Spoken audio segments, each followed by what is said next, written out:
All right, we are live back again, back again with another show, the AllStar MMA Live, supported by the AllStar. If you go in the descriptions, you can download the AllStar app, make picks on UFC fights, build points, join leagues, and JSpec has the best league, like I always say every week, because you can win prizes. His prizes. You know what I mean? Like autograph posters. I believe Demetrius Johnson Yep. is the one that's up for grabs right now. If you want an autograph authenticated DJ Demetrius Johnson signed poster of the fight that he almost lost against Tim Elliott, join the league on the All Star. Right there, you go. Look at that thing. Put it on the big screen right here. Look Boom. at that. Get that. Join the league. Download the app, and also enjoy the app. Right, the app has Yeah. everything that you need. You have all the sports. NFL's going strong right now. What other sports are going strong? I know NFL is. Obviously, Um, the NFL is going on right now. NHL NBA, is NHL is about to pop off soon. NBA is coming up. Like we're just weeks away from all that, and most importantly, right now, baseball is in its final legs of its playoffs. So there you go. okay. So follow along. You know, what I mean, you can customize the app all day, every day for whatever sports you want. And we're MMA guys, so we're mostly customized to the fight game with all the major promotions and the picks option. So go in there and have some fun. You know, if you're a fight fan, make picks. You know, you could get it down to like the round, the method. You know what I mean? Like it's very detailed. So go in there and have some fun. You know, Definitely. It's do your also thing. keeps track of your stuff too. Like as a person, I sometimes lose track a little bit of my score. There's a nice tally. You can keep track of your accuracy. Definitely, without a doubt, man. And UFC Vegas 81 just happened yesterday, and it was a wild main event. 2 weeks in a row where a veteran faces off against like a rising contender, right? Like Youssef is not a prospect; he's a contender. There's a difference, right? A lot of people don't like Cameron Simon and Christian Rodriguez are prospects. Right. Youssef is not a prospect. He's a rising contender. You know, I mean, he's had incredible performances, and this was his shot at a big name, pretty much. And he went in there and man, he slammed some shots on Edson Barboza. We'll get into the main event. There was a quite a few interesting matchups on this card and some really solid performances. You know, a couple of short notice fights. But what card doesn't have a couple short notice fights and incredible performances? Every week we get to see. People say like the product is watered down, but I look at it as like these guys are out there trying to make money and they're trying to perform the best that they can and they're trying to make highlights. You know what I mean? It doesn't matter. I don't know what watered down necessarily means. Is it like the records are like not as good, or is the talent level? I understand that as well. You know what I mean? Some guys are not as talented as others, and this is the fight game too. Some guys just don't perform up to their level because of unforeseen circumstances, Exactly. injuries, you know, sicknesses, whatnot. You know, you don't know what's going on in these fights until afterwards, right? Don't be dumb. I don't want to say don't be dumb, but if you don't want to fight, be like Paulo Costa and reveal that you had surgery 2 weeks ago. That will definitely make the promotion or the commission cancel your fight. Those are red flags, right? There's nobody getting surgery and then fighting a couple weeks later. Like it's crazy, right? But fighters are fighters, man. Whatever. Anyways, let's go into the main event. Let's get this fight on the screen. Here we go. First round, man. The first round was pretty insane. Like Chaos. Yusuf goes in there and does what we all expected, right? Just pressures and throws bombs. And Barboza was having a very, very hard time handling all of that. Took a lot of shots. If you look at the numbers, Yusuf landed 206 strikes, and Edson total, right? Total in the fight, Edson landed 178. So that's a pretty decent gap. But I believe like probably most of those strikes are landed in the first round, right? Because the first round was dominated by Yusuf, right? So man, Yusuf went in there and did what he can, but I don't know what happened from round two to five, man. It just did he just survive? Is that what happened? Like he just survived for the like we know he can go 5 rounds, but is that the type of 5 rounds that you want to go? You know what I mean? Like, tell me, I, Chase. my perspective of what I was seeing was a fighter who sold out. He used a lot of fuel. Like you said, look at those strike numbers. I don't know what it was for round one exactly, but Rob's unofficial stats says there's like 10,000 strikes thrown in that first round, dude. Like, and it wasn't varied shots. There wasn't measuring. He was trying to end Edson Barboza with 99 of those 100 shots thrown.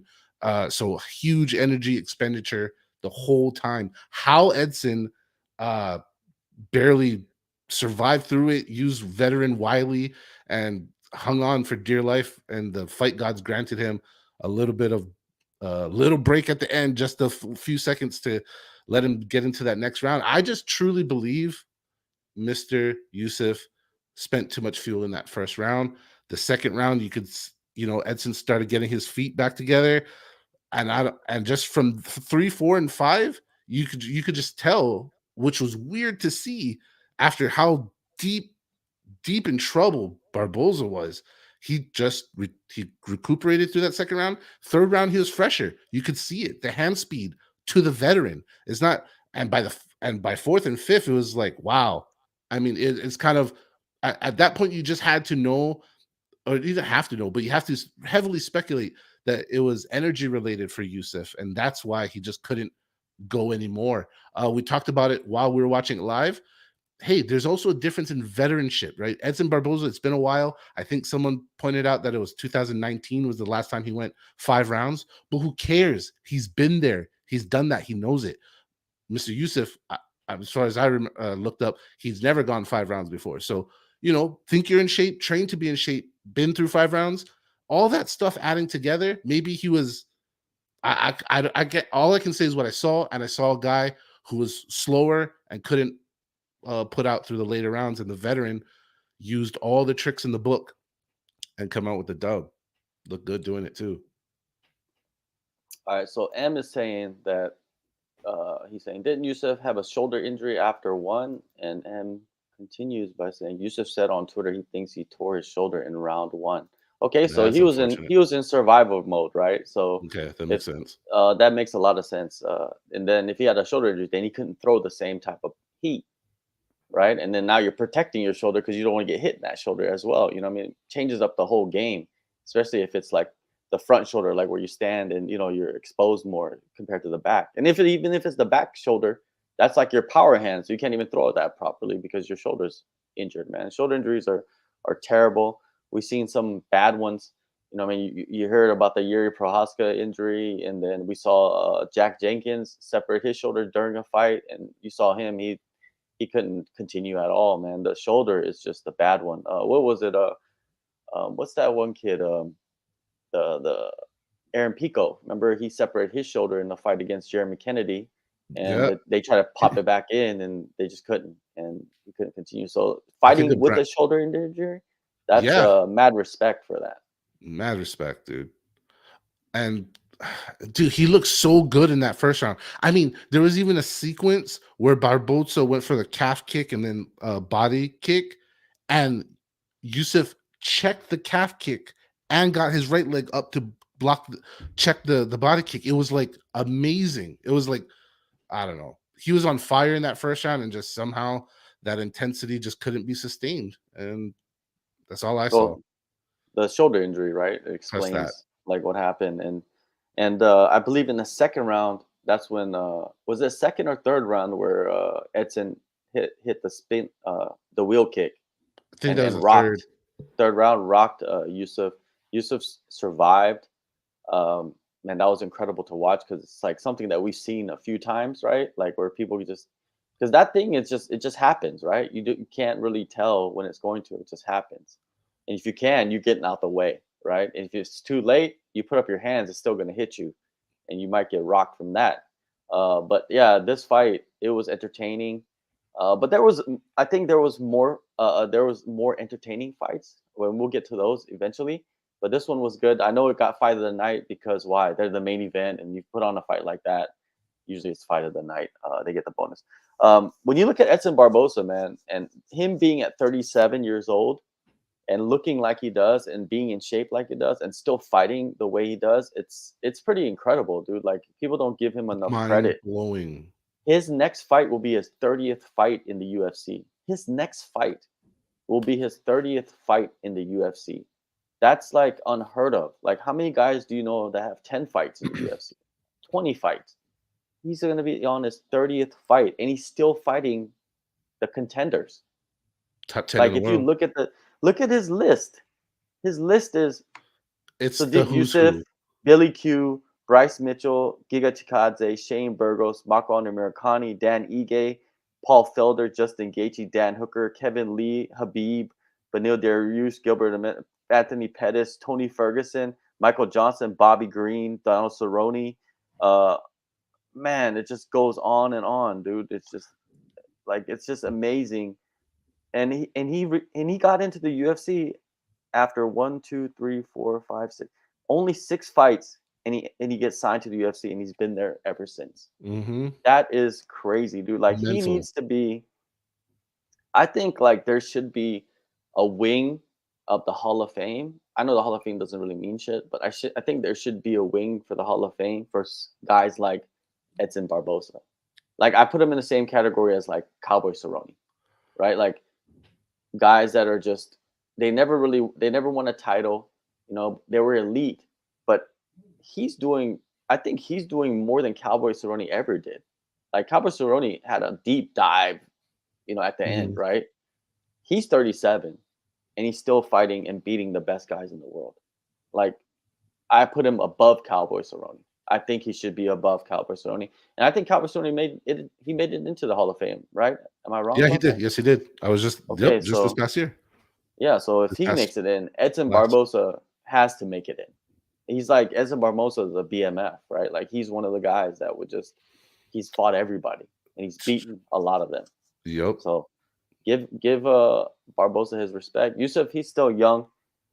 This was a challenge. You know what I mean? He'll learn from this and he'll be back strong. He's legit too, man. I'm not gonna overshadow him. But who should fight Edson Barboza next, right? Barboza's on a win streak now. And in that featherweight division, I'm still shocked that he can make featherweight, right? It's just amazing to me. Dude, some of these guys are just super hard examples to other people of like, it sounds like you're making excuses because there's this dude over here been doing it, no problem. I say because Edson is number 13 and Sadiq was number 11. So he just beat the number 11 guy. So he jumps up in the ranking somewhere, right? My And bad. then I said he was 10. My fault. uh, to me, his best two options would be Josh Emmett and Calvin Cater. I don't think he's fought either guy. Let me see. Josh Emmett or Calvin Cater. No, he hasn't fought either guy. He hasn't fought Josh Emmett or Calvin Cater. Josh Emmett, I believe he's coming off back-to-back losses, and Calvin Cater is also coming off a long uh, injury. Right, he's in recovery right now, but I think he's ready to come back. I think those two guys would benefit the most from that type of matchup because Edson's a big name. It could be a main event for a fight night, right? Josh Emmett versus Edson Barboza, or Josh Emmett versus, or I mean, Edson Barboza versus Calvin Cater. What do you see in that? Do you think so? Dude, you sold me already. I'm all in for the Emmett one because I believe they're near the same mileage and age and that kind of stuff. And honestly, we saw Emmett try. He came up short against Yair. And Topuria, right? Was it Taporia too? Shoot, my bad. I just remember him coming up short against Yair. But yeah, Taporia, you got it right. You're right. And he needs a bounce back. Like if he's kind of fighting for relevancy, and if you're gonna give him a shot, you gotta give him to me, the best thing is let the veterans fight it out right here. And yeah, that sounds good to me. Cater, I don't know. I don't I mean, that's cool too, but I would prefer Emmett. Youssef, of course, is going to drop down. So I think when you lose, you should be fighting somebody that's like down the rankings from you. You know what I mean? Below you. Right. So Youssef versus Lerone Murphy, man. Lerone Murphy is at sitting at number 15. That would be a good fight, right? Um, Caceres. I don't know if he fought Caceres already, but I know definitely he hasn't fought Lerone Murphy. So Lerone Murphy, I like the kid. I think that would be a good matchup, a good striking battle. See if Lerone could handle that power that Yusuf has. That's M is good. saying I like those two options, but Cub Swanson versus Edson Barboza. I believe Cub Swanson is he just got Just got surgery. surgery. Yeah, Yeah, so he'd be out for a while. But he just fixed his back. but that timeline could come back. But the thing is, like, why would Edson Barboza fight Cub Swanson? Way down the ladder. Yeah. Yeah, when he just beat a guy that's ahead of him in the rankings. That like, if they put the matchup together, I'd watch it. But I'm just saying, like, for Edson, I think he wants to move closer to some kind of title, right? Imagine if Yeah. he won the title, like at the age of like 39 or something. As a I'm all for that. striker Yeah, fundamentals too, yeah, I'm all mind for it. blowing because all the guys who've done it north of 40 that come into my head quickly were all grappler centric. So Yeah. that would be spectacular. I would love it. That would be great. That would be great. But yeah, they still have a lot of good options. Whenever someone's 37 years old, you're thinking like, man, they don't. When are they going to start to decline, right? And we thought we saw it in Edson Barbosa a couple years back, but he resurged and he looks incredible. And especially with USADA gone at the end of the year, you never know, man. With a lot of these older fighters, they might start looking a lot better, just because they're allowed to take things for recovery. And that's a topic I think we should talk about right now is USADA and the job that they did. I've never been a fan of USADA, so I'm not going to talk shit about them for 10 minutes. But I'm saying now that USADA's gone and they got this like former FBI agent who was the interrogation leader for Osama bin Laden, it's like, or not, who's Saddam Saddam Hussein. Hussein. It's Yeah. like, why? I don't understand the logic behind hiring this guy. Does he know anything about drug testing, or is it just I have like, what does interrogation have to do with drug testing? Everything. Okay. You never try to bust a teenager from doing drugs? No, I'm just kidding. And fear rules everything. But no, all jokes aside, great topic. We were talking about this. I was talking about this with Zach, Mr. Palga. He said that guy is from what he understood of it, and I hope I'm right. Understood this correctly. Is that gentleman who was hired is gonna be making sure the policies and stuff fit for the fighters. So I think that guy is actually going to be for the company slash the fighter side. He's not on the side of the doping agency because the doping agency is going to be Clean Sport, which runs the NFL and some other big time major sports leagues. So um I just want to continue on this with the information just given to me by Mr. Palga was he was just talking about the difference between USADA and Clean Sport because he tested in Clean Sport when in his time in the NFL is that the big difference is uh like the USADA could just roll up on you anytime 24/7. I guess with Clean Sport, it's a little bit more scheduled or not as I guess they can't treat you like a probation, like you're on probation, just roll up on you in the middle of the night or while you're cutting weight like Paulo Costa and draw blood 5 a.m. That kind of stuff, I guess will go out of the table and could be good things for fighters. So Yeah, that's what happened to Volkanovski ahead of the second Max Holloway fight. They woke him up the night of the night that he's sleeping to fight the next morning. They woke him up to test him, but he's about to fight. Like, and it explains like how he performed. You know what I mean? Early on, like he just wasn't there, but he turned it yeah, around and won the fight. But I'm just saying, like stuff like Paulo Costa, he was in the middle of a weight cut. I heard, and he tried to test him. right. It's just that stuff. I think that's the biggest complaint from the fighters. It's not about getting tested. It's about you know like having a babysitter, like a tracker on you, like you are on probation, like you are a criminal or something Right. already. It's like you're guilty until you're proven innocent, which is the Right. innocence would be taking the test. Um, but the thing is, like drug-free sport, I don't have no idea what the hell that is, and I think that there's corruption in everything. So even if they are involved in the UFC, there's going to be some type of corruption happening, I think. And, you know, I think they need to change the rules. I think that they need to allow fighters to take certain types of medication or whatever that they offer in a hospital, something that's in a hospital setting, like something that's legal. And if it's for recovery, I think fighters should be able to use it, man, because recovery is the most important. It's not about making you stronger or bigger or nothing like. It's about recovering Right. from and training MMA is the hardest thing in the world, man. These guys are always injured. They're always injured, and they have injuries for Yep. years, and they're just Mhm. hiding that shit. And then they're like, "Oh, my elbow's been messed up for 3 years, but I still fight." You know what I mean? It's like a normal person wouldn't do that. Like they would just go get it. But imagine if you could go to a doctor and heal like an elbow injury without surgery, Right. and it's just And the injection, stuff like that.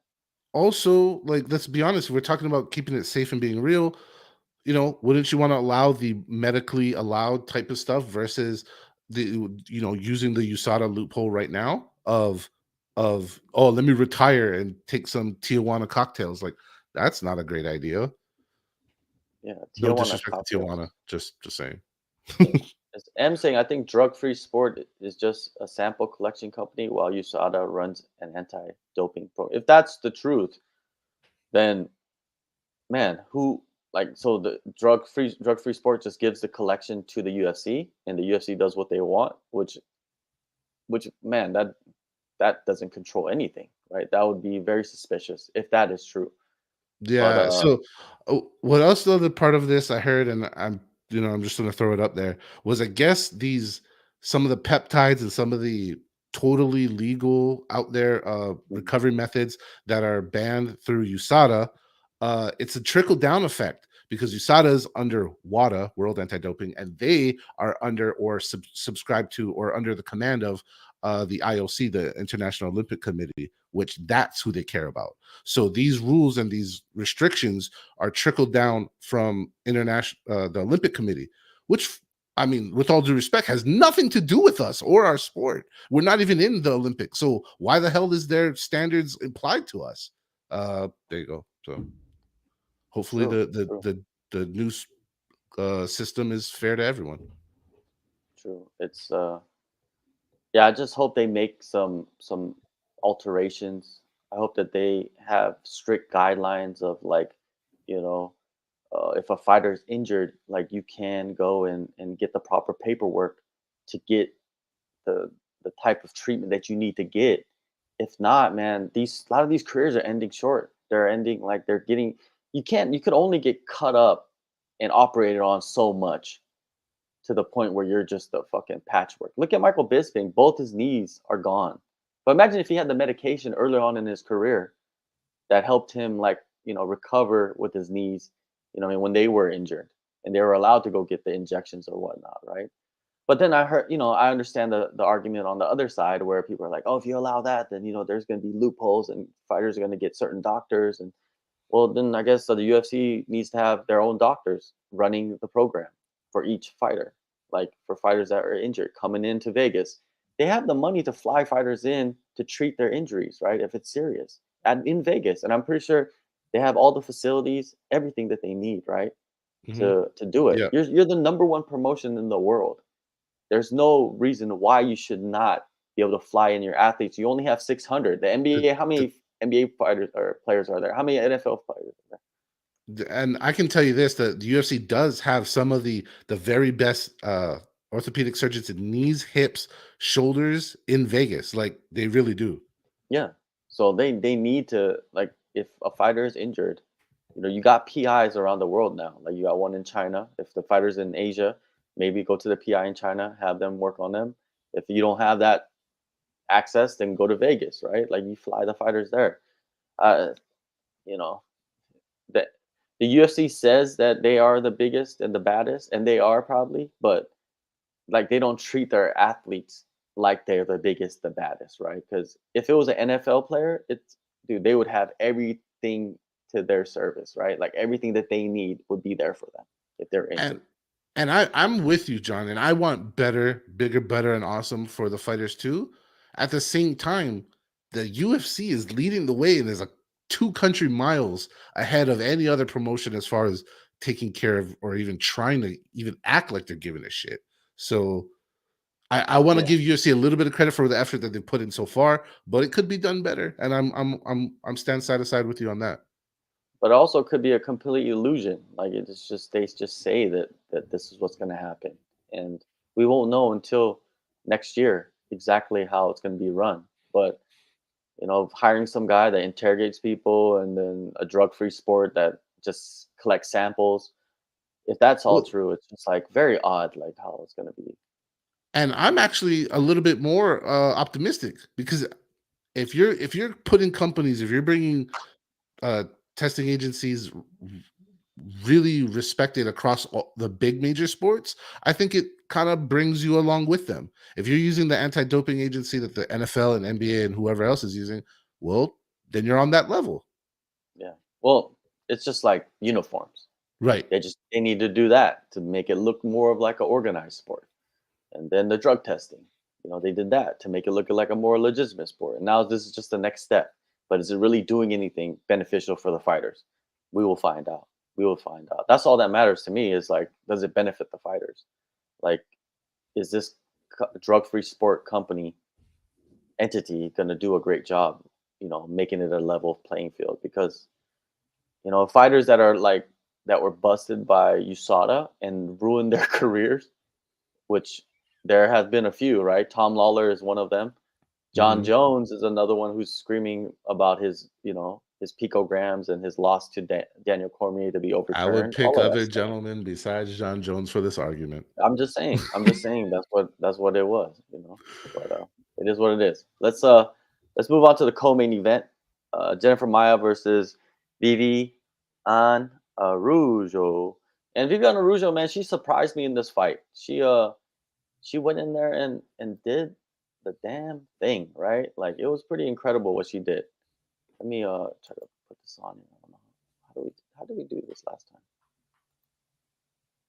Okay, here we go. Wait. Let me see. I'm retarded Co-pilot. with this. Oh, there we go. There All right, you go. so Rujo, she implemented a pretty grappling heavy approach, right? And I thought Maya would have been the better grappler. I thought she would have been, but she's not. Maybe I just don't follow these fighters enough because it's crazy. Like they're ranked number 9 and 11, and Arujo was number 11. She beat the higher ranked fighter. Um, Not really too exciting of a fight, but you know, what'd you think of it? I will jump right in and say I am happy. I am a Viviane Araújo fan. All right, just a little bit of a skid, bounce back. Hell yeah, that's what's up. This is one of those things where I think our memory is right. I just think that in recent times, Ms. Maya has been showing a better striking arsenal, but I feel like it. My co-host felt like it. You felt like it. Other people, I remember talking about it. The fight live. Remember Ms. Maya having a little better repertoire on the ground. Didn't go her way this time. Good fight between ladies that are in the higher mileage of age, but the real difference I think is Ms. Maya has more fight miles. I think body wise and just guessing, Ms. Araujo is a little fresher, and I'm just happy that she got the win. Both ladies awesome. I have no bad feelings against any. It's just one of those fights where it's like good performance, but I don't know what else to go on about. Exactly, right? Like it wasn't like something a co-main event where you're like, yo, let's write home about this from Right. prison. No, there's nothing about that, right? Um, yeah, like if you look at the stats, control time, 7 minutes compared to a minute and a half. That's a huge difference, right? And she was on top for a lot of that. The control time is on top, right? So she did what she needed to do to get a win, like you said, back in the win column. Who do they fight next? I think Arujo should fight somebody ahead of her because she beat somebody ahead of her. It's hard to say. You know what I mean? Caitlin Chukagian, I don't know if she has a matchup, but that would be okay. Have they fought before? I don't know, man. I gotta look into uh, that shit. it feels like what the thing is, Chukagian. It feels like when you just say her name, it's like who hasn't she fought? She's fought like everybody. So when you say it, you're just like, I'm not sure. Is that a good answer? Uh, but She did fight Chukagian already. She lost to Chukagian. Yeah, Chukagian has pretty much fought everybody. But everybody. So so So like yeah, so Rougeau she snapped a 2-fight losing streak against Amanda Ribas and Grasso. She beat Andrea Lee before that and lost to Chikagi, and then beat Modafferi and De La Rosa, lost to Jessica I, and before that beat Alexis Davis. So Yeah. I don't know, man. I don't want to go too deep into it because I don't know, man. It's just this division not it's not the most exciting. Let's just I put it out there. I will say this. I think the women I feel like they don't move the women's ranking the same way they move the men's ranking, and it causes stalemates and it causes these like, oh, let's do the trilogy between a bunch of ladies that doesn't matter. Like Yeah. when a woman loses in the rankings, they don't fall as far as the men.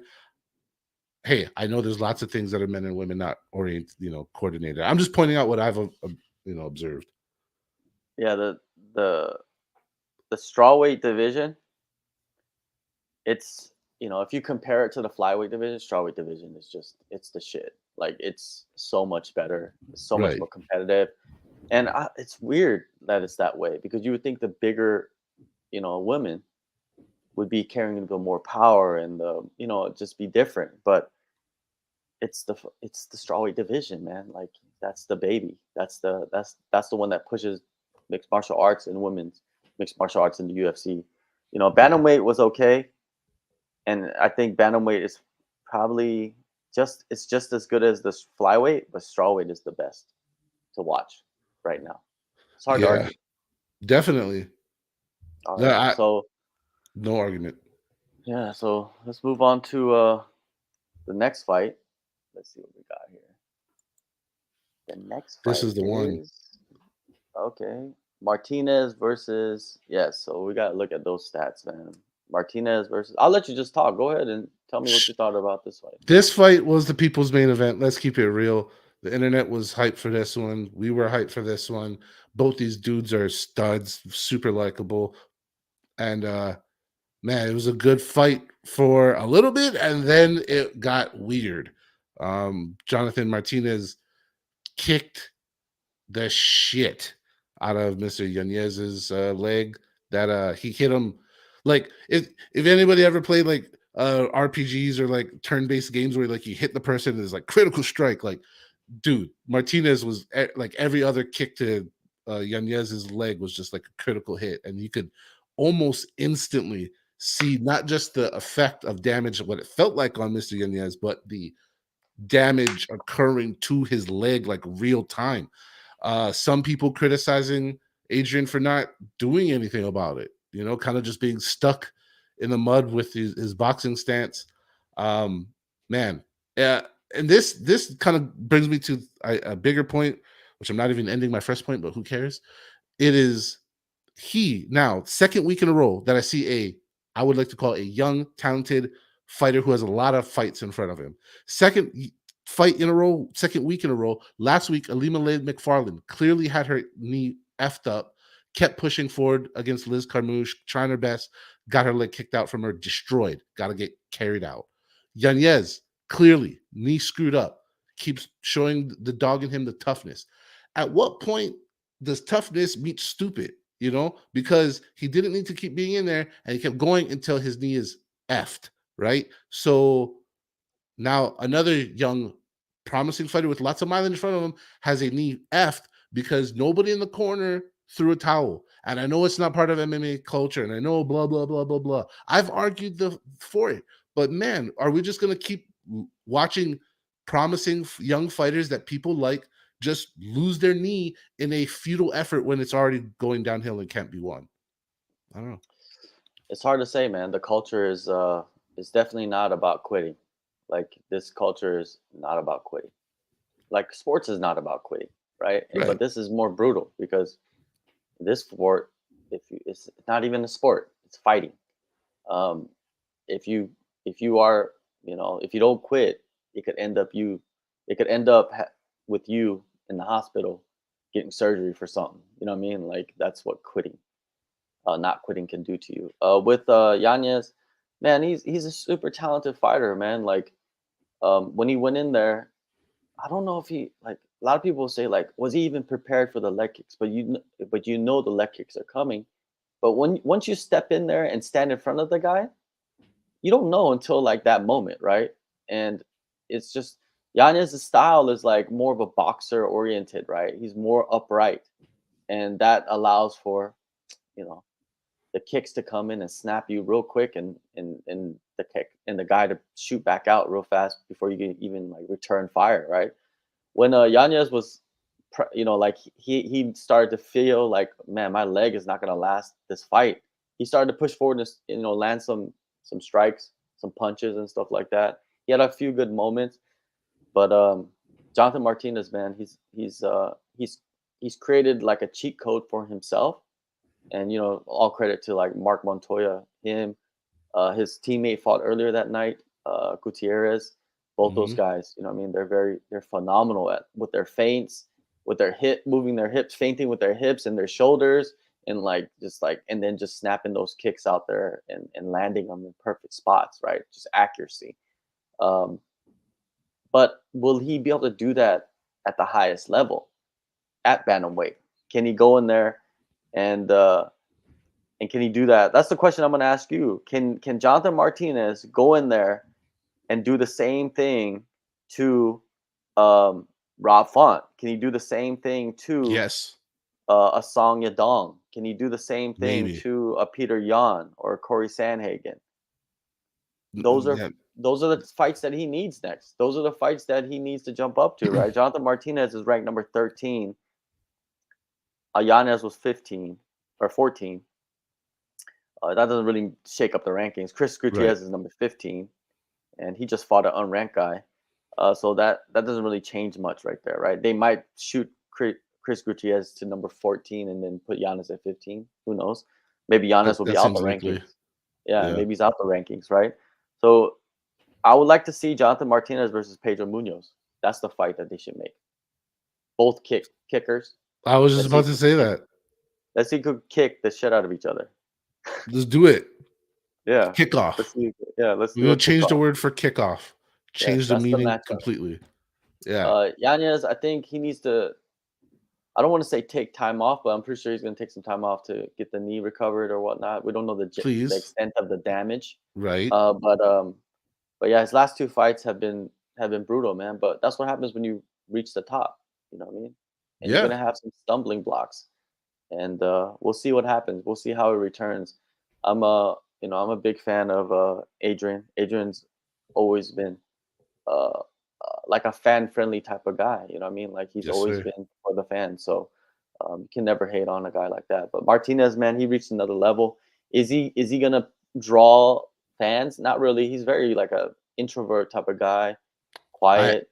Yeah, I was gonna say I got to meet him and he is pretty introverted and quiet. But you know what? That's likable. He's not there's so many loudmouths now. Like I'm sure there's a solid fan base of dogs that don't bark, and they're feeling Mr. Martinez as that dog. I like him.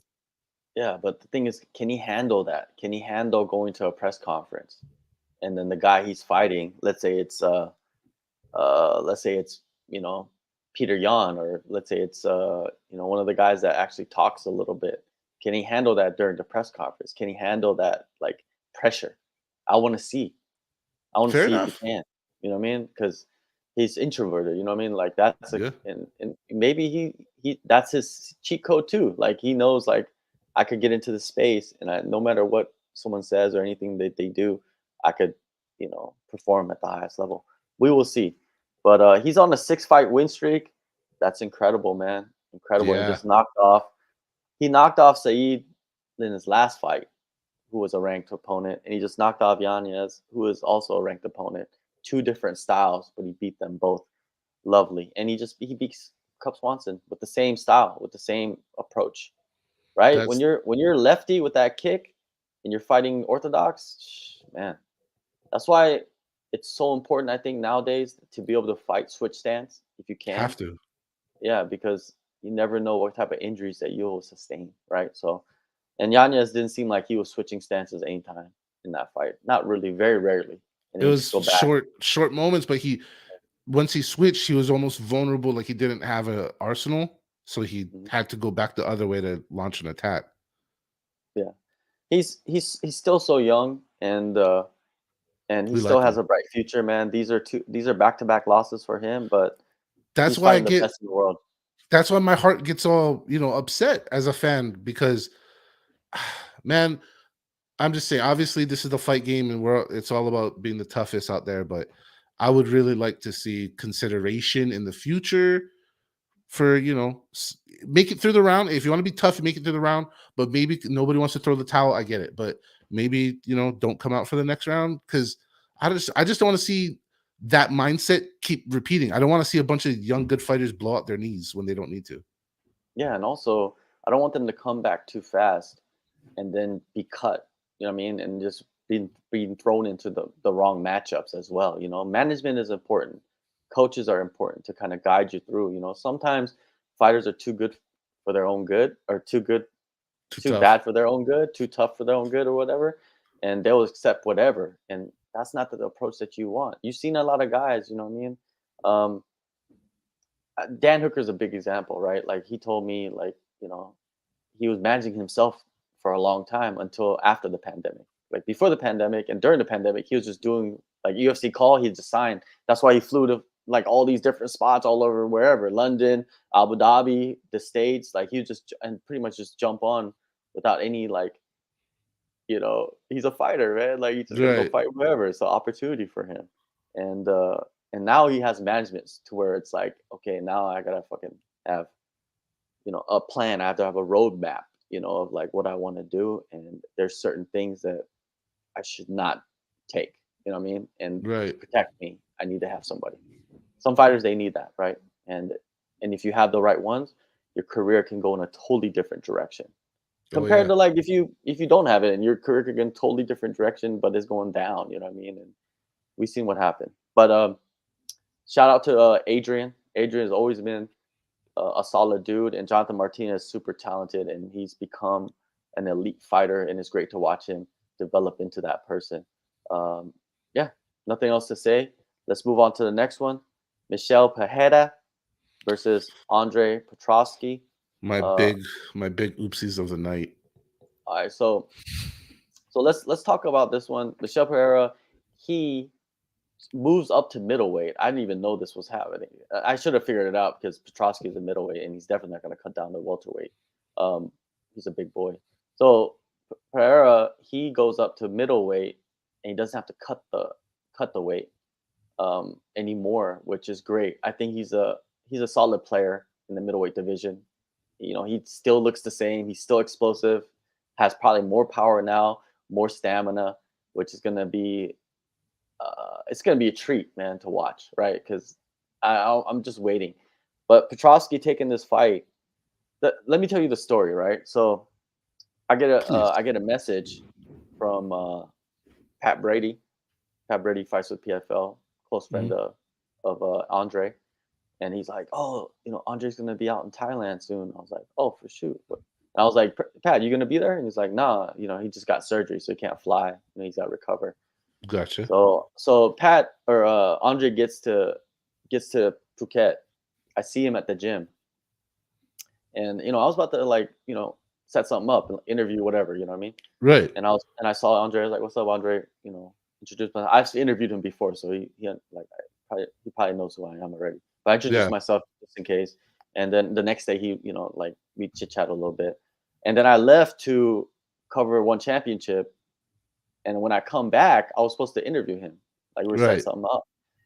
When I come back, he was gone. Cause why? He took this short notice fight Yep. against Michel Pereira, and I was like, damn. Like it was like on days, like he was gone, like Right. days, like within days, he was gone on a flight back to the States. So shout out to Andre, man, for flying across the world to take a short notice opportunity. I know it didn't Real. work out, and Michel Pereira is not the fighter that you really want to be taking chances against, but it is what it is. And Petrosky, he hasn't lost in the UFC. That was his first loss, but I think when you look at it in hindsight, it is what it is. You got caught, took a fight on short notice. You don't know what type of like weight cut that he had to go through. You know what I mean? Like shit like that. So other than that, Pereira, he's a monster.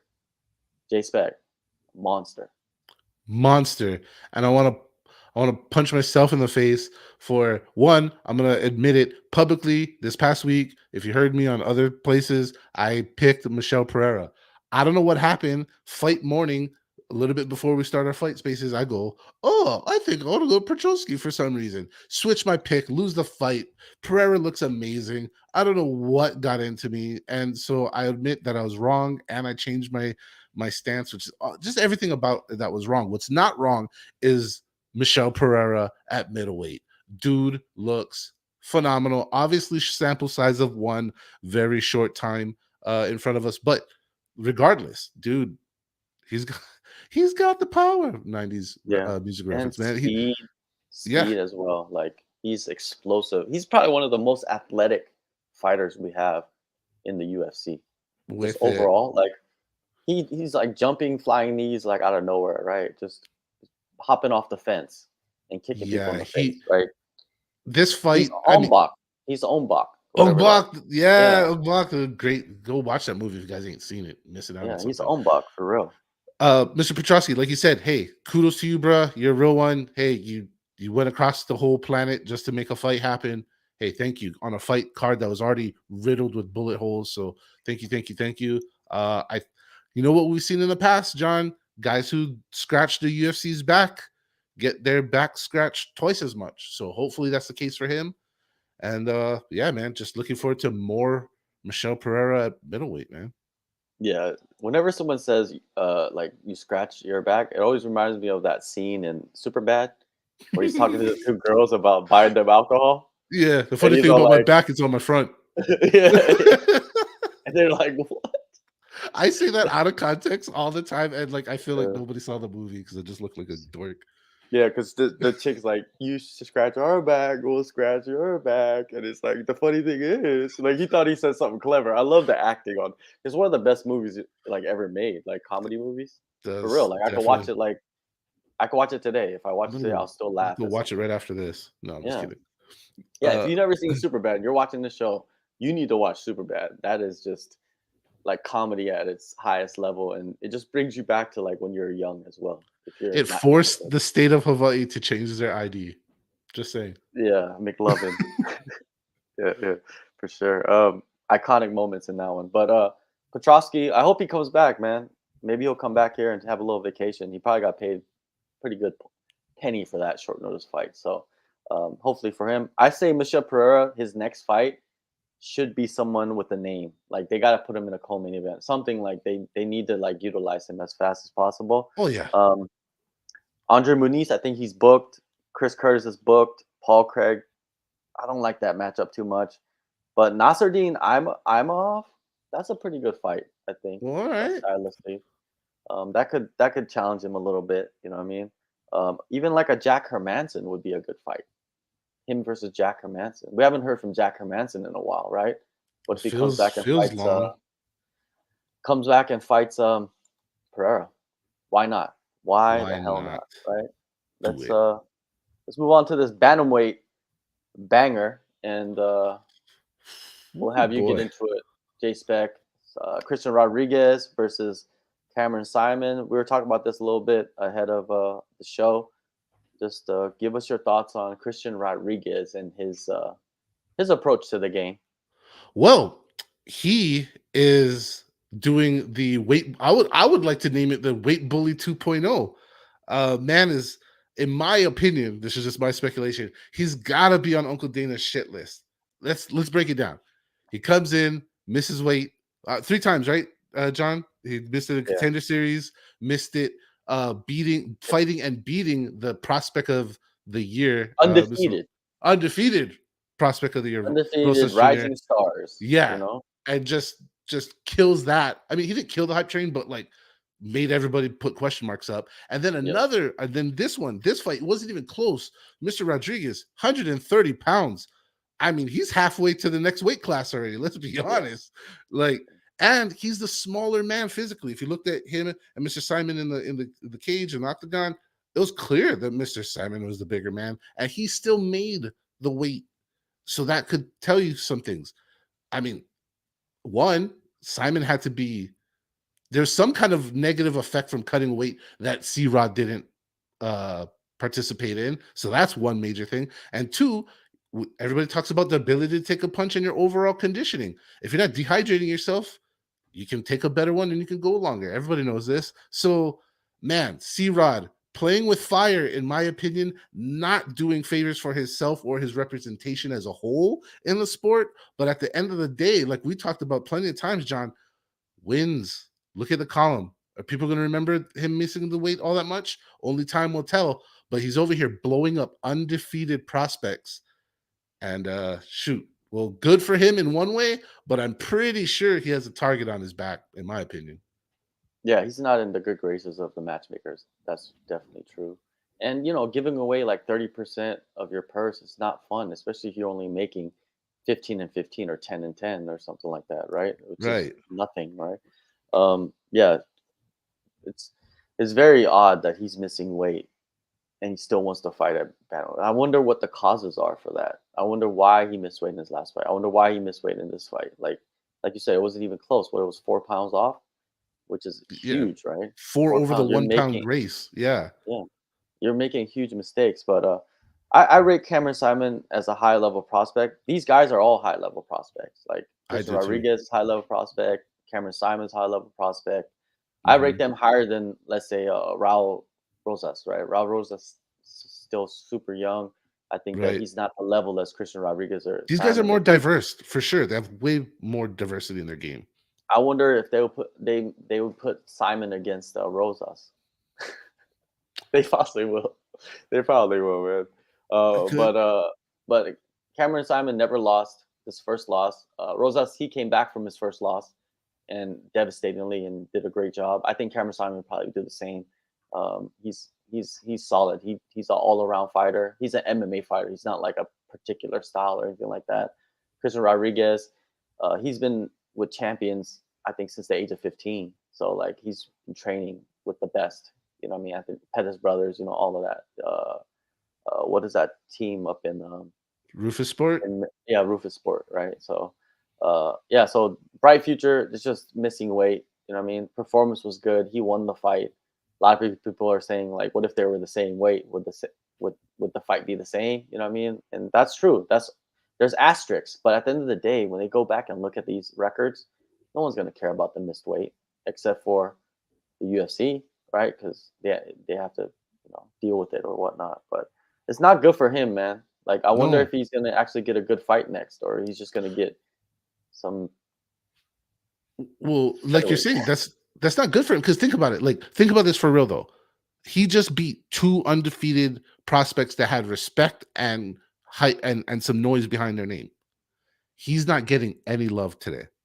There's no there's no Christian Rodriguez post. There was no attaboy. You know what I'm saying? If this was somebody else blowing up 2 undefeateds, you bet you there ought to be a little army chanting his name, calling him the GOAT. But you know how it is. But for real though, I think the fans are even kind of responding in a somewhat negative format to these wins. And that's just my what I'm seeing. Oh, Yeah, it's just yeah, he needs to get something right, right? And the because UFC I like him. PI, they offer everything you need to be able to cut weight and like have a meal plan and all this stuff. I've talked to many people about it. It's I've just I don't been understand there. it. It's Yeah, awesome. It's mind blowing. Like it's very odd. Um, Now moving on to like the prelims, right? Let's see what the prelims look like. So that was main card, and then the prelims. First fight on the prelims was there's a couple performances, right? I thought that were really good. there's definitely some Emily honorable Emily mentions for sure. Ducote, Emily Ducote with a solid performance. She was coming off back to back losses. I think she did what she needed to do. Elbows, the body Dude, work was beautiful. gruesome cuts that she Yeah, caused. like she looked like she had two more eyeballs, like eyeball slits on her face, right? She looked Like like an anime cat, right? Where they yeah, draw it. I don't know. crazy, right? And Yeah. Melissa Dixon, right? That fight against Irina Alexeva, that was a Yeah. crazy fight, right? Wasn't it? It was brutal. Yeah, Like like if someone didn't watch these fights and you just kind of glanced at it and you looked at the ladies fight, the Cote fight, and the Dixon fight, and you just go, oh, decision. Ladies fights go to decision. Well, then you didn't watch it because both of those fights were bloody and just just yeah, gruesome she got damage. dropped in the first round after she was kind of winning the striking exchanges, and she gets dropped like heavy at the Hmm. end of the round and survives, and then she wins the next 2 rounds, right, with her grappling. I think Melissa Dixon has promise, dude. I think she's, this is her first fight. She's undefeated. Um, I was trying to get an interview with her, but she was like laser focused. So hopefully I get one soon, after her debut now. But Hell yeah. yeah, it's a crazy, crazy, crazy performance. Shout out to Melissa Dixon. She represents the UK, I believe. So UK got another solid, solid prospect. And how old is Melissa Dixon? I don't think she's that old. Where is she? She She's is 32, so she's not 32. the youngest. So they need to start giving her some good matchups, right? Like you can't sit around at the age of 32. You gotta push forward, and that's a solid win against Irina, the Russian Ronda, which is the dumbest nickname I've ever Thank heard you. in my Thank life. you. I was just about to say that. One of the dumbest nicknames. Hey, fighters, I'm just throwing out there. I do free consultations for nicknames. I will definitely help you out if you ever need it. Because fighters like Well, that, anything. yeah, you need help. Like you shouldn't be first off, in this era, you don't really want to be like Ronda because that means you're getting beat up. Not a not a good idea. Just not a good idea. Well, you should never be like the Russian something else. Like you're you. Yeah. So make your own name, like the Japanese Conor McGregor. Like why? Why would you Yeah. call yourself the Japanese Somebody Conor there McGregor? was a fighter super recently with that, right? Who said that? Yeah, That was like so dumb. Like stupid. be Yeah. yourself. Be your own name, right? Anyways, not digging Throwing too I much was hate gonna on that. say sprinkle some love on Cruz Gutierrez, man. That Yeah. hematoma that he put on his opponent was just like gruesome but awesome. Yeah, but the thing is about that approach and that style, right? Let's say you don't finish the guy with leg kicks, then it's kind of like the fight doesn't it's not that exciting. Of course he's taking all these kicks and everything, but if you don't finish the guy with the kicks, it's like we just saw a guy kick for 15 minutes and we won the fight, right? A lot of people don't enjoy that unless you're doing what Jonathan Martinez did, right? And Chris Gutierrez can do it as well. It's just Alatang Haley is just tough as shit. I Yeah. remember watching Alatang Haley years ago and seeing him get knocked out and just broken jaw at the hotel, dude, just like walking around, just broken jaw. I was like, damn, That's that nuts. sucks. Um, Terrence McKinney goes in there 20 seconds, man, and just does his thing. The dude is talk about athleticism, right? And just pure killer instinct. Like Yeah. Terrence McKinney, man, he's a cool dude too. Like if you ever like have interactions with them, Yeah, very he's positive. awesome. Yeah, very positive, and I would like to see him fight again, man. He's talking about he wants to fight in December. I say you give him a short notice fight. I think that's where he shines, man, because That's what he now he's shines. got back-to-back wins, back-to-back first round finishes. Man, what? Think of back-to-back first round finishes, I man. I want After to I was gonna say, like, good for him because he's now the opposite example for everybody's like, don't take short notice fights. Well, Terrence McKinney did it properly, and he got it going good for him. Michel Pereira on the other side of it. So obviously, there's examples of this that could go either way. But I'm happy for McKinney, man. He makes people. I like fighters that tune make in people happy. and tune in. Like Yeah, I don't understand exactly. why he was on the prelims, dude. Like it doesn't matter who he's fighting, he's gonna have an exciting fight. Like you should put him on the main card. Also, like, sorry to Brandon Moreau. Like, that Yeah. was you got the short straw, He sir. got the yeah, well, he got you gotta do what you gotta do to get in. You never know what happens in a fight. Yeah, so Terrence, man, he he's doing his thing, man. He's resurging. And I think a lot of people hate Terrence, you know, but you hate him, you're watching him. Yep. So we'll see. But it was a bad situation for Terrence too, man, because I was going back and forth with Terrence during the camp, just messaging him because I was going to interview him ahead of this fight, but he just never had an opponent. Because I remember Chris Duncan and him was announced, right? So I interviewed Chris Duncan, Right. and then maybe a week later or 2 weeks later, like he he had the injury, so they pulled him from that fight. And then I messaged Terrence. I was like, "Yo, like when are you gonna have an opponent?" They just never had an opponent until like a week notice or something, right? And then This is so crazy. so he already had he was already in camp and doing his thing. So hopefully they treat him better than that moving forward. Um, Darren Elkins versus TJ Brown. TJ Brown goes in there and I don't know. I missed this fight. I'm just gonna be honest with you. I missed the fight before that between the two Brazilian girls and Darren Elkins versus TJ Brown. What did you see in that one? What is the odds? So I'm gonna, this is not coordinated or planned. It's a live show, so I'm just gonna tell you this. Those are the two fights that I did watch, and I'll give my best assessment. But I was also partially broken in concentration because we had the wonderful Zach Palga with us, so I was Hmm. talking with him. So, my take on the Oliveira Lisboa fight was, I remember, if I remember correctly, Ms. Oliveira just wasn't in her realm. Like, she looked like a debuter uh against a veteran. It kind of, that one kind of just fell to script. No disses or anything, but she just looked like maybe not ready for this level of opponent. There could be some other ladies that she might have some success at. The Elkins Brown fight, I was cued in on this fight before it happened. I was kind of maybe even suspecting a really good banger, a shootout, if you will, gunslinging festival. It turned. It did that thing that we know happens, right? When we have two wrestlers, what happens? It turns into a striking fest. We'll have two guys who can strike and bang and make a good show of it. Well, they both went the intelligent route, and it kind of turned into a grapple fest. One that, of course, Mr. Elkins came away with the victory. So, uh, man, those were my summaries of those two fights. Nothing crazy. Like I said, I don't think there's any highlights in either of those fights that your friends are going to be talking about that you're going to be missing out at work. There's no consequence from either of those two fights that you're going to be like, oh shoot, what happens next from it? So watch it if you want. I'm not saying not to. It was very, very grappling heavy for the Elkins Brown fight, and the Lisboa fight. Like I said, Deadla just looked like a veteran of the UFC versus someone who just showed up, and she did. Definitely. Yeah, that there you go. That's the card from last week. And before we get out of here, we'll talk a little bit about next week's pay per view because there's some fights on there, right? There's some good ones. Yes, and There's can some I? good ones on there. I want to talk about next week for another reason. Another reason why you should be on the AllStar Sports app. All right.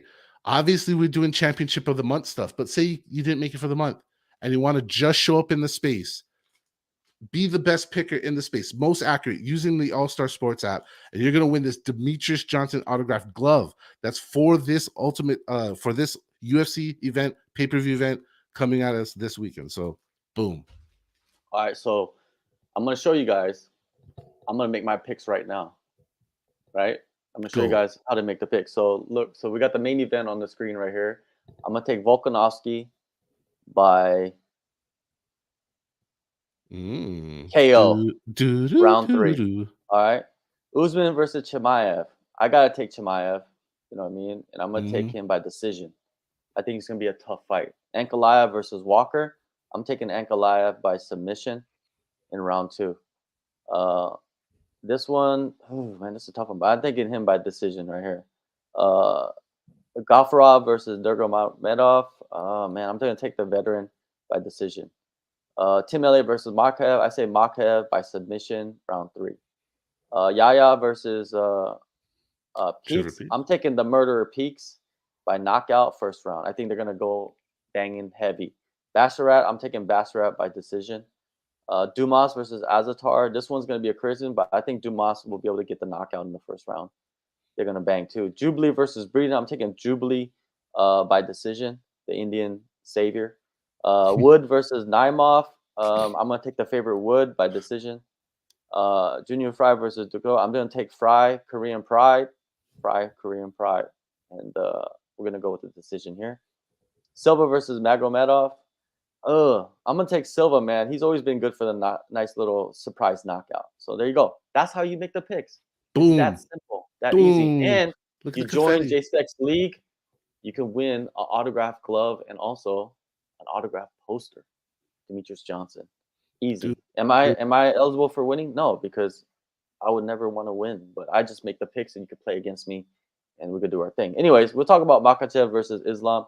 Alex Volkanovski, 11 days notice. He's gonna hop in there. He's gonna take his chances against Islam again. Islam accepts a fight, and Islam said, "It's like you're the best in the world.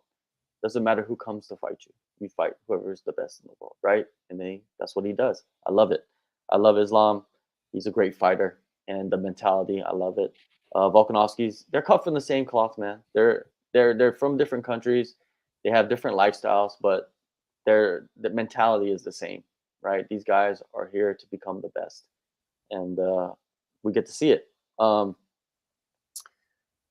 I don't know, man. I don't know what to say too much, right? If you want to watch an interview I did an interview with Volkanovski's head coach. You see at the bottom of the screen right there, Joe Lopez, and he talks about the matchup and bringing the team together to prepare and on 11 days notice, stuff like that. He also talks about Ilya Taporia and USADA and UFC. But Hell yeah. what's your prediction? Like, what do you think's gonna happen in this fight, Jason?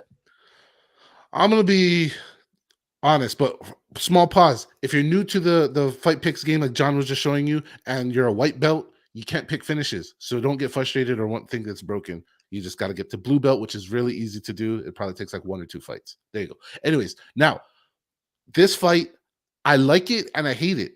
How is that possible? Well, I wanted this rematch, so I like it. I like both the fighters, so I like it. The short notice part of it, that's what makes me hate it. Volkanovski's not going to get a third crack at this. Like, this is it. This is do or die. This is all the marbles. And I already said in the first fight that he's fighting an uphill battle. He's the smaller man, like it or not.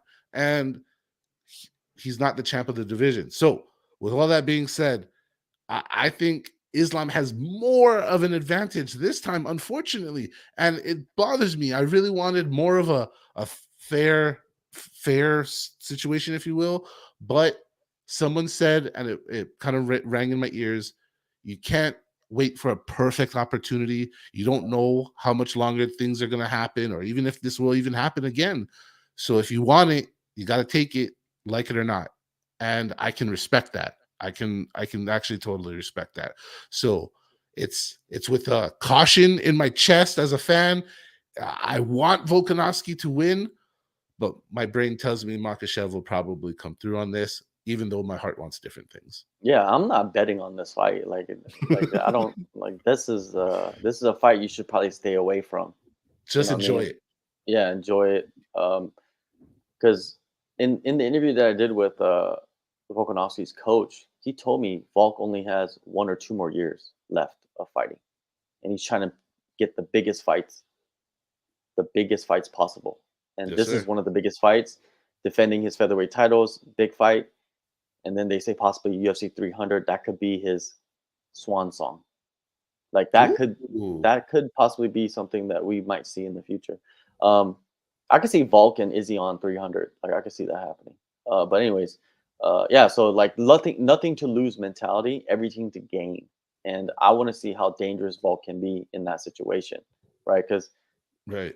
that's what it is right now. 11 days notice. There's no full camp, And I think another thing that his coach was pointing out as well in the first fight that he did not like was Volk kind of got caught up in the moment and he wasn't fighting and he was kind of like talking trash, to Islam and all that stuff.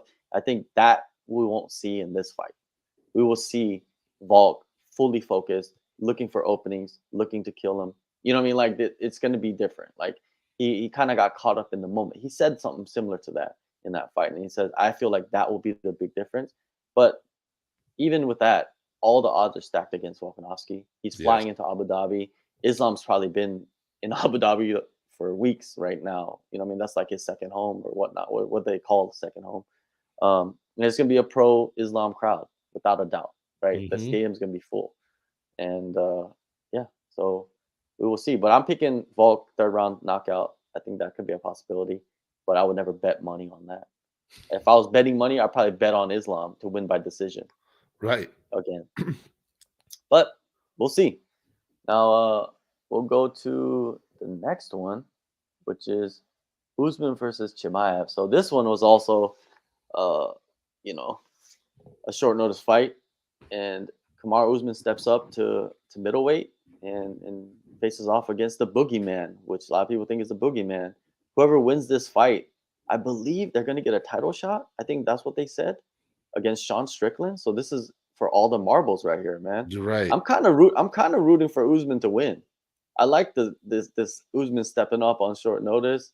You Hell know, yeah. the underdogs, you know what I mean? Like you want them. And they're all stepping up. Like Volk is stepping up a weight on short notice. Usman stepping up a weight on short notice. And as for the title, I kind of want to see Usman versus Sean Strickland.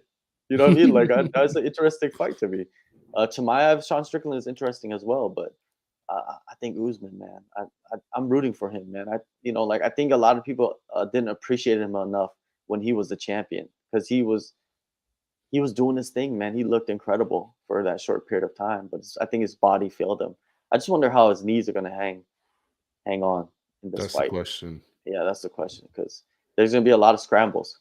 I think Chimaev's gonna want to wrestle with him, right, and test that, and we could see. But what do you think? Do you have a preference in this? Yes, I do. And I'm gonna unfortunately sound like I'm repeating myself, but we're gonna interchange the characters.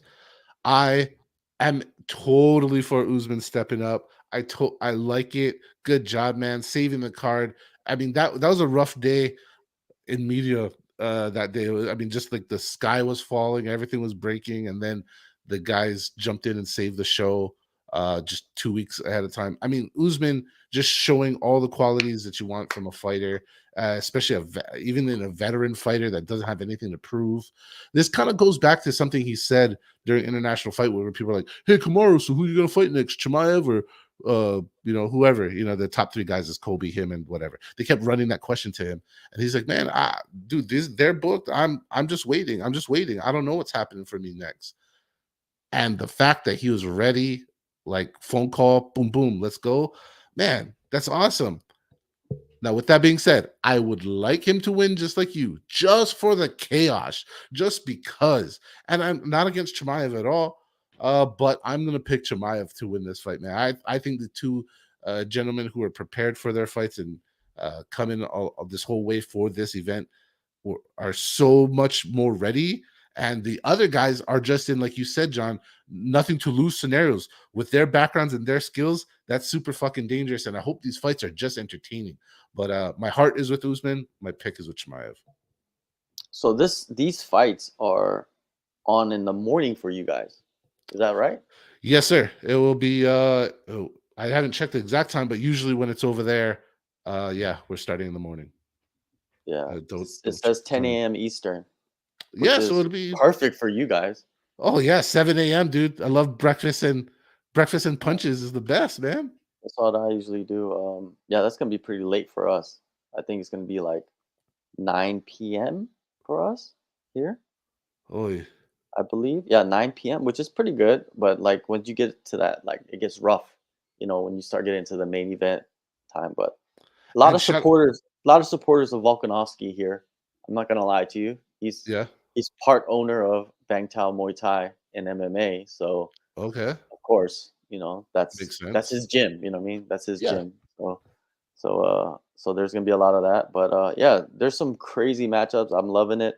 Um, yeah, so I think a big matchup right now, like there's some really good fights. Like there's the Saeed Nurmagomedov versus Muin Gafarov, Tim Elliott versus Mohamed Makayev. That's a solid matchup. Javid yep. Basharov versus Victor Henry is a good matchup. There's like other matchups that are really good. It's just those are the ones that stick out to me the most. Like not on the main card. Well, one of them's on the main card. But yeah, very good. Johnny Walker's always good for an interesting fight. So we'll see what happens Yup. with Ankalaev. I could see him completely knocking out Ankalaev too. Like Johnny Walker, he's kind of like Michel Pereira, right? He's I just athletic, speed, yeah. power, all of that stuff. Johnny Walker is like also like one of those like spin a wheel, and you're like, Exactly, well, he's either gonna get knocked out, knock somebody out, choke somebody out, go the distance. You never know. He's a wild card. without a doubt. Everybody, next week, man, big card. J Spec has his prize pool for his. There you go, the glove. You want that? Go download the AllStar app. It's in the descriptions. Sign up. make picks. You know, I mean, there's no investment of money. There's no like, oh, you get to this level and you got to pay, a Nope. fee. Nothing. There's nothing to pay. You just use the app, make picks, and join JSPIC's league, win prizes. There's other leagues as well. You know what I Yeah. mean? Are they doing picks on? Are they doing prizes on the other leagues? Not that I know of, but Yeah, you can make your own league. You can join some yeah, others. yeah. And it's all about building a community and joining others. Exactly. Create your own community, man, and have people come in, invite people to play with you, and it's a league, so do your thing, and it's year round. It never stops. Um, any last words before we hop out of this, T-Spec? Just want to say thank you to you for all those banging interviews you do, giving us the inside track on stuff because we would be out in the forest without that. I want to thank everybody in the community for continuing to grow and support us, coming through the live show. Join us this Saturday for UFC pay per view, of course. And thank you all. Thank you all. Yeah, yeah, yeah. Join the spaces on Twitter or X. I don't know what it's called. I still call it Right. Twitter. And you see it right here on the screen. Hit JSpec the host. Go in there, follow him, and then the spaces. Jump in. With a nice community that they have, and enjoy the fights together. Because I noticed a lot of people they do watch fights alone, right? Yeah. Like they're at home enjoying it. It's a little bit better, and then you just got a little earpiece in with people talking to you, you watching the Yeah. screen. It's a It's like great hanging with the situation. homies, and you never know who comes through. So some Exactly. fighters that we've already had as special guests, they just roll through on accident, and Mhm. you never know. So just come by. There you go. So everybody, make sure you do that, and we'll be back next week to break down UFC 294 in Abu Dhabi. Peace and love.